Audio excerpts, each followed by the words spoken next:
जय हिंद, जय भारत। साथियों, सच कड़वा हो तो भी बोलना चाहिए और झूठ अच्छा भी लगे तो भी नहीं बोलना चाहिए। आज हमारा देश जहां पे खड़ा है उसका एक मूल कारण है मीठा झूठ। नेता मीठा झूठ बोलते हैं, कड़वा सच बोलते नहीं, और धीरे धीरे जनता को भी मीठी झूठ अच्छी लगने लग गई। जनता को भी कड़वा सच सुनने की आदत नहीं पड़ी। ये ड्यूटी थी नेताओं की कि वो कड़वा सच बोले, लेकिन उन्होंने क्या किया? केवल और केवल अपनी सत्ता की खातिर, वोट की खातिर मीठा झूठ परोसते रहे, और हालत ये हो गई जनता को भी मीठा झूठ अच्छी लगने लग गई। वो कहते हैं किसी को आप पहले शराब दो, थोड़ा पसंद नहीं आएगी, लेकिन कुछ दिन आप शराब पिला दो, उसको पिला दो, तो बाद में उसको शराब अच्छी लगने लगती है। लगभग वही स्थिति हो गई है। पहले जहां पाखंडी सेकुलरों से खतरा था, अब पाखंडी तथाकथित राष्ट्रवादियों से खतरा है। पहले बहुत सारे पाखंडी हरा कुर्ता पहन के घूम रहे थे, अब बहुत सारे पाखंडी भगवा कुर्ता पहन के घूम रहे हैं। मैं पाखंडी क्यों कह रहा हूं अभी आपको बताता हूं। हमारे देश की डेमोग्राफी अवैध घुसपैठ के कारण बहुत तेजी के साथ बदल रही है। हमारे देश की डेमोग्राफी धर्मांतरण के कारण बहुत तेजी के साथ बदल रही है, और हमारे देश की डेमोग्राफी जनसंख्या विस्फोट के कारण बदल रही है। तो तीन फैक्टर हैं, एक तो घुसपैठ, रोहिंग्या बांग्लादेशी घुसपैठ, दूसरा धर्मांतरण, और तीसरा जनसंख्या विस्फोट। अब हो क्या रहा है? पाखंडी जो आज की डेट में अपने आप को हिंदू हृदय सम्राट, सनातन के सेवक, सनातनी और हिंदुत्ववादी, हिंदूवादी, ऐसे ऐसे शब्द यूज कर रहे हैं, वो क्या कर रहे हैं? घुसपैठ की बात तो कर रहे हैं, लेकिन घुसपैठ के मूल कारण की चर्चा नहीं कर रहे हैं। वो ये नहीं कह रहे हैं कि घुसपैठिए घूस देके बॉर्डर पे आते हैं, बॉर्डर पे जिनकी ड्यूटी लगी है उनको वो घूस देते हैं तब अंदर आते हैं, ऐसे नहीं चले आते। वो ये नहीं बता रहे कि घुसपैठिए घूस देके आधार बनवाते हैं, घूस देके राशन कार्ड बनवाते हैं, घूस देके वोटर आईडी बनवाते हैं, घूस देके बर्थ सर्टिफिकेट बनवाते हैं, घूस देके ड्राइविंग लाइसेंस बनवाते हैं, घूस देके पासपोर्ट बनवाते हैं, और घूस देके वोटर आईडी बनवा लेते हैं। तो जितना कागज हमारे आपके पास नहीं है, उससे ज्यादा कागज घुसपैठियों के, और घुसपैठियों के पास इतना कागज कैसे आया? घूस देके आया। तो इसलिए घुसपैठ, रोहिंग्या बांग्लादेशी ये तो चिल्लाते हैं, ये जितने भी पाखंडी हैं, लेकिन कभी ये नहीं कहते कि घूसखोरी के खिलाफ कठोर कानून बनाओ, घुसपैठियों की 100% संपत्ति जब्त करने और उनको 10 से 20 साल की सजा देने के लिए कानून बनाओ। और केवल घुसपैठियों को क्यों? घुसपैठियों के मददगारों को क्यों नहीं? जो घुसपैठियों को पैसा लेके भारत में एंट्री कराते हैं, जो घुसपैठियों का Aadhaar, ration card, voter ID, birth certificate, death certificate और पासपोर्ट बनाते हैं, उनको क्यों नहीं? तो हो क्या रहा है? रोहिंग्या बांग्लादेशी सब बोल रहे, लेकिन कभी न घुसपैठ के खिलाफ कठोर कानून की मांग कर रहे हैं, न घूसखोरी के खिलाफ कठोर कानून की मांग कर रहे हैं। यह है पाखंड। इस पाखंड को आप समझिए। यह पाखंड आम जनता के तक नहीं पहुंच पा रहा है, इसलिए मैं कह रहा हूं इस वीडियो को ज्यादा से ज्यादा शेयर करिएगा। दूसरा, धर्मांतरण। पूरे देश में जो धर्मांतरण हो रहा है, इसकी घुसपैठियों की फंडिंग कहां से हो रही है? खाड़ी देशों से हवाला के जरिए हो रही है, और पश्चिम देशों से एफसीआरए के जरिए हो रही है। तो ये जो घुसपैठ की बात करते हैं रोहिंग्या बांग्लादेशी की, ये कभी हवाला के खिलाफ कठोर कानून की बात नहीं करते। ये जो रोहिंग्या बांग्लादेशी घुसपैठ की बात करते हैं, ये एफसीआरए को खत्म करने की बात नहीं करते। ये इनका पाखंड देखिए। ये कड़वी सच्चाई आपको बोल रहा हूं। जैसे बीमारी की चर्चा करने से बीमारी ठीक नहीं होती, दवा देनी पड़ती है, ऐसे रोहिंग्या बांग्लादेशी करके नेम फेम तो हो जाएगी, हिंदूवादी तो बन जाएंगे, राष्ट्रवादी तो बन जाएंगे, देशभक्त अपने आप को स्टेब्लिश कर लेंगे, लेकिन कोई रोहिंग्या बांग्लादेशी जा रहा है क्या यहां से? कोई रोहिंग्या बांग्लादेशी वापस गया क्या? क्या रोहिंग्या बांग्लादेशियों के आने की जो स्पीड थी वो कम हुई क्या? नहीं हुई। रोहिंग्या बांग्लादेशी तो अभी भी आ रहे हैं। और आ रहे और भारत में रह रहे। बंगाल के बॉर्डर पे एंटर करते, बसों में टूरिस्ट तरीके से भरते और सारी बसें आती है, कोई बस हरियाणा आती है, कोई बस पंजाब जाती है, कोई बस जम्मू जाती है, कोई बस राजस्थान जाती है। एज ए टूरिस्ट आते हैं और जाते समय बस खाली जाती है। जितनी बंगाल से बसें आ रही हैं, आती हैं भर भर के टूरिस्ट के नाम पे, जाती हैं खाली। ये भी एक कड़वी सच्चाई है। तो घुसपैठ कैसे बंद होगी? जब तक घूसखोरी नहीं बंद होगी, घुसपैठ बंद ही नहीं हो सकती। अगर हम कानून बनाएं कि भाई जो आदमी घूसखोरी में पकड़ा गया, जिसके पास बेनामी संपत्ति पकड़ी गई, जिसके नाम से आय से अधिक संपत्ति पकड़ी गई, उसको 100% जब्त करेंगे और चीन के तरीके फांसी देंगे। और चीन के तरीके फांसी नहीं देंगे तो अमेरिका के तरीके आजीवन कारावास देंगे। अमेरिका, सिंगापुर, जर्मनी, जापान और क्या बोलते हैं, फ्रांस, यहां तो जिसके पास काला धन बेनामी संपत्ति उसको आजीवन कारावास देते, 50 साल सजा होती, 100 साल सजा होती, मरते दम तक जेल में रहना पड़ता। तो ये पाखंड चल रहा है। रोहिंग्या बांग्लादेशियों का नाम लेके सब अपनी इमेज बिल्डिंग कर रहे हैं, अपने आप को देशभक्त साबित करने की कोशिश कर रहे हैं, अपने आप को राष्ट्रवादी बता रहे हैं, अपने आप को वंदे मातरम, भारत माता की जय सुबह से लेकर शाम तक बोल भी रहे, लेकिन न घुसपैठियों के खिलाफ कठोर कानून की मांग कर रहे हैं, न घूसखोरी के खिलाफ कठोर कानून की मांग कर रहे हैं। तो जब दवा नहीं देंगे तो बीमारी की बात तो करने से बीमारी खत्म नहीं होगी। दवा चाहिए उसके लिए, और दवा क्या है? घूसखोरी के खिलाफ कठोर कानून और घुसपैठ के खिलाफ कठोर कानून। इसी तरीके से धर्मांतरण, ये जो साम दाम दंड भेंट द्वारा धर्मांतरण चल रहा है, जिहादियों के द्वारा या मिशनरियों के द्वारा धर्मांतरण धर्मांतरण धर्मांतरण, रोज मीडिया में आना, ट्विटर पे ट्वीट करना, सोशल मीडिया में शेयर करना, इससे धर्मांतरण रुकेगा क्या? इससे धर्मांतरण रुकेगा? अरे धर्मांतरण तब रुकेगा जब विदेशी फंडिंग बंद होगी, क्योंकि सारी की सारी फंडिंग विदेशों से आ रही है। फंडिंग कैसे आ रही है? हवाला के जरिए आ रही है, एफसीआरए के जरिए आ रही है। एफसीआरए कानून कब बना? 2010 में। किसने बनाया? कांग्रेस ने। तो उस कानून को खत्म करने की मांग क्यों नहीं कर रहे? क्यों? क्योंकि ये जो कई सारे हिंदूवादी वो हैं, ये खुद ही एफसीआरए से मोटी फंडिंग ले रहे हैं। ये है कड़वी सच्चाई।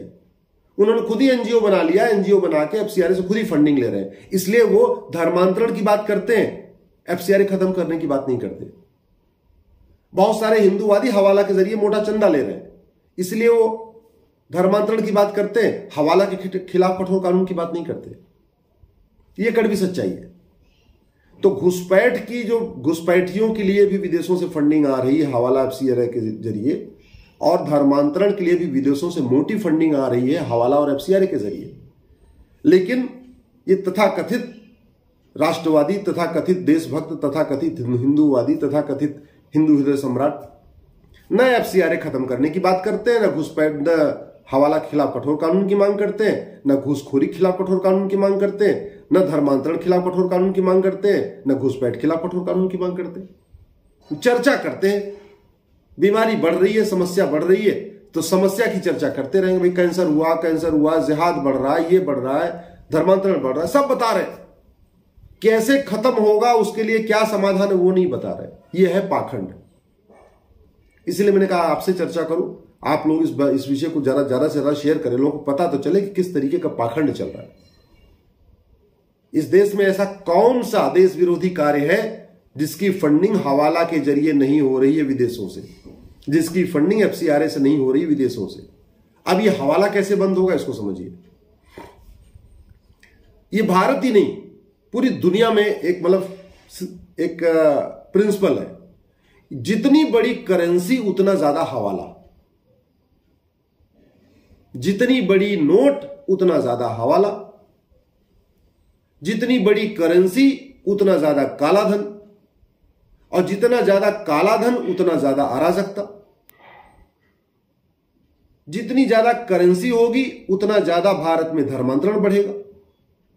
क्यों? क्योंकि हवाला के जरिए उतनी ज्यादा फंडिंग आएगी। ज्यादा करेंसी का मतलब यह हुआ, हवाला का पूरी जो धंधा चलता है, हवाला का पूरा खेल है, वो कैश में होता है। अटैची में भर के पैसा चलता है, वो बैग में भर के पैसा चलता है। अब अगर 100 रुपए की नोट हो, आप उसको एक अटैची में रखो और मान लो 1 करोड़ होता है, उसी अटैची में आप 2000 की नोट रख दो तो 20 करोड़ हो गया ना। तो नोट जितनी बड़ी, करेंसी जितनी बड़ी, हवाला उतना ज्यादा। हवाला उतना ज्यादा तो घुसपैठ उतना ज्यादा, धर्मांतरण उतना ज्यादा, जनसंख्या विस्फोट उतना ज्यादा, अवैध निर्माण, सार्वजनिक स्थान पर अवैध निर्माण उतना ज्यादा।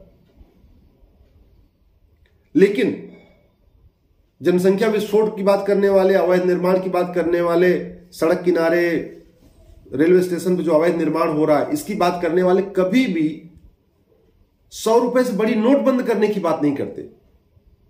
जबकि जितने नौकरशाहों के यहां छापा पड़ता है वहां भी 500,000 की नोट पकड़ी जाती है, जितने नेताओं के यहां छापा पड़ता है 500,000 की नोट पकड़ी जाती है। और भारत में 100 रुपए से बड़े नोट की जरूरत ही नहीं है, क्योंकि यहां 80% लोग पर डे 100 रुपए से कम खर्च करते हैं। ये मैं गवर्नमेंट का डाटा बता रहा हूं। 80% लोग भारत में पर डे 100 रुपए से कम खर्च करते हैं, यानी उनको 1 रुपए 100 की नोट मिल जाए तो दिन भर का उनका खर्चा पूरा। और जो 20% लोग 100 रुपए से ज्यादा खर्च करते हैं पर डे, उनको कैश की जरूरत ही नहीं है, क्योंकि उनके पास ATM, Paytm, credit card, debit card, UPI, Paytm, भीम, सब कुछ है उनके पास। तो उन्हें जरूरत नहीं है। जो 100 रुपए से ज्यादा खर्च करते हैं उनके पास, उनको कैश की जरूरत नहीं है। जो 100 रुपए से कम खर्च करते हैं उन्हें 100 रुपए से बड़े नोट की जरूरत नहीं है। फिर ये 500,000 की नोट चल किसकी ले रही है? बड़ी सीधी सी बात है। ये तो हवाला को बढ़ा रही है, तो कालाधन को बढ़ा रही है, तो भ्रष्टाचार को बढ़ा रही है। और मैंने फिर से कहा, जितने सनातन विरोधी कार्य हैं सारे कालाधन, हवाला और भ्रष्टाचार से होते हैं, सारे एफसीआरए से हो रहे हैं। ये आप जो माओवादियों की जो देख रहे हैं ना, पूरी की पूरी फंडिंग कालाधन हवाला से होती है, एफसीआरए से होती है। नक्सलियों की पूरी फंडिंग कालाधन हवाला एफसीआरए से होती है। खालिस्तानियों की पूरी फंडिंग कालाधन हवाला एफसीआरए से होती है। कश्मीर के अलगाववादियों की फंडिंग पूरी कालाधन हवाला एफसीआरए से होती है। पूर्वोत्तर में अलगाववादियों की फंडिंग कालाधन हवाला एफसीआरए से होती है। जिहादियों की फंडिंग कालाधन हवाला एफसीआरए से होती है। जासूसों की फंडिंग कालाधन हवाला एफसीआरए से होती है। टुकड़े टुकड़े गैंग की फंडिंग कालाधन हवाला एफसीआरए से होती है। बहुत सारे तथाकथित पत्रकारों की फंडिंग कालाधन हवाला एफसीआरए से होती है। बहुत सारे देशद्रोही सत्ताजीवी नेताओं की फंडिंग कालाधन हवाला एफसीआरए से होती है। सारा खेल भारत सनातन धर्म को खत्म करने के लिए हर साल 50,000 करोड़ के आसपास भारत में आ रहा है विदेशों से, एफसीआरए, कालाधन और अब हवाला के जरिए।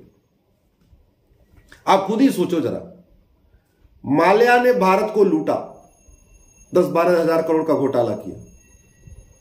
उसका तो जो उसने लूटा उसका समझ में आता है, ठीक है, उसने बंगला बनवाया, जहाज खरीदा, लड़कियों के ऊपर खर्च किया, अय्यासी किया, फार्म हाउस बनवाया, स्विमिंग पूल बनवाया, सबको पता है। नीरव मोदी ने घोटाला किया, अय्यासी किया। मेहुल चोकसी ने घोटाला किया, अय्यासी किया। विजय माल्या ने घोटाला किया, अय्यासी किया। ये अब्दुल करीम तेलगी ने जो घोटाला किया था उसने तो अय्यासी नहीं किया, उसका पैसा कहां गया? हसन अली ने हजारों करोड़ का घोटाला किया, उसने तो अय्यासी नहीं किया, उसका पैसा कहां गया? मोइन कुरैशी ने हजारों करोड़ का घोटाला किया, उसने कोई अय्यासी नहीं किया, कोई जहाज नहीं खरीदा, बंगला नहीं बनवाया, लड़कियों के ऊपर खर्च नहीं किया, उसका पैसा कहां गया? मैं बार बार ये कह रहा हूं, भारत और भारतीय संस्कृति के लिए सबसे बड़ा खतरा है कालाधन, हवाला, भ्रष्टाचार। अगर हम भ्रष्टाचार खत्म कर दें, कालाधन, हवाला खत्म कर दें, घुसपैठ बंद हो जाएगी, गारंटी के साथ कह रहा हूं। कालाधन, हवाला, भ्रष्टाचार खत्म कर दें, एफसीआरए खत्म कर दें, धर्मांतरण बंद हो जाएगा, मिशनरियों की दुकान बंद हो जाएगी, खालिस्तानियों की दुकान बंद हो जाएगी, माओवादियों की दुकान बंद हो जाएगी, नक्सलियों की दुकान बंद हो जाएगी, अवैध हथियार जो उनको मिल रहा है वो बंद हो जाएगा, अपराध बंद हो जाएगा। क्योंकि जो अपहरण करते हैं अल्टीमेटली उस पैसे से क्या खरीदते हैं? अय्यासी करते हैं उस पैसे से। और अय्यासी बड़े आराम से बंद हो सकती है अगर हम 100 रुपए से बड़ी नोट बंद कर दें। मैं बार बार रिपीट कर रहा हूं, इसको अधिक से चर्चा करिए। 100 रुपए से बड़ी नोट बंद हो जाएगी तो हवाला, काला धन बंद हो जाएगा, घूसखोरी 20-25% कम हो जाएगी। और घूसखोरी कम हुई, काला धन, हवाला कम हुआ तो जनसंख्या विस्फोट भी रुकेगा, अवैध निर्माण भी रुकेगा, धर्मांतरण भी रुकेगा, घुसपैठ भी रुकेगी। अगर हम भारत में नार्को पॉलीग्राफ ब्रेन मैपिंग कानून बना दें तो भ्रष्टाचार बहुत कम हो जाएगा, भ्रष्टाचार बहुत कम हो जाएगा, तो देश विरोधी गतिविधियां बहुत कम हो जाएंगी। अगर हम 100 रुपए से बड़ी नोट बंद कर दें और प्रॉपर्टी और कैश लेन देन की एक लिमिट तय कर दें, भाई 5,000 रुपए से जिस सामान की एमआरपी 5,000 रुपए तक है वो तो आप कैश में खरीद सकते हो, जिस सामान की एमआरपी 5,000 से ज्यादा है वो कैश लेन बंद। और बहुत सारे ऐसे स्थान हैं जो तो कैश लेन देन तुरंत बंद हो सकते हैं। भाई जो आदमी 2 व्हीलर खरीद सकता है, 4 व्हीलर खरीद सकता है, वो तो एटीएम पेटीएम भीम रखता ही है। जो आदमी ट्रेन में एसी के कोच में चलता है उसके पास तो एटीएम पेटीएम भीम यूपीआई होता ही है। जो आदमी प्लेन से चलता है, जहाज से चलता है, उसके पास तो एटीएम पेटीएम भीम यूपीआई होता ही है। जो आदमी कार खरीदेगा उसके पास एटीएम पेटीएम भीम यूपीआई होता ही है। जो 50,000 रुपए से महंगे फोन खरीदेगा उसके पास एटीएम पेटीएम भीम यूपीआई होगा ही।